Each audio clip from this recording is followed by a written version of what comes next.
దేనికోసం వస్తుంది కేసీఆర్ గారికి అవినీతి మరక ఎవరి వల్ల అంటింది అలా? అది ఆలోచన చేసుకోవాలి కదా మనం కూడా. కొంతమంది కేసీఆర్ గారి పక్కన ఉన్నటువంటి వాళ్ళు కేసీఆర్ గారి పేరు చెప్పుకొని అనేక రకాలుగా లబ్ధి పొంది వారు చేసినటువంటి అనేక చెత్త పనుల వల్ల ఇవాళ కేసీఆర్ గారి పేరు బద్నామయ్యే పరిస్థితి వచ్చింది. అయినా మళ్ళీ వాళ్ళనే మోస్తాం, అయినా మళ్ళీ వాళ్ళని ముందుకు తీసుకెళ్తామని అనుకుంటే పార్టీ ఎట్లా ముందటికి పోతుంది? ఒక బిడ్డగా నిజంగా నేను బాధపడతాను. ఇవాళ 5 సంవత్సరాలు ఇరిగేషన్ మంత్రిగా చేసినటువంటి హరీష్ రావు గారిది మేజర్ పాత్ర లేదా దీంట్లో?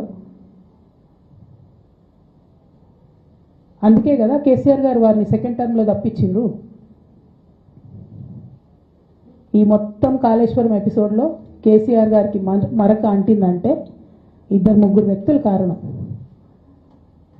మాజీ రాజ్యసభ సభ్యుడు ఒకలైతే, హరీష్ రావు గారు ఒకలైతే, మేఘా కృష్ణారెడ్డి గారు ఇంకోటి, మేఘానో బోగానో ఏదో.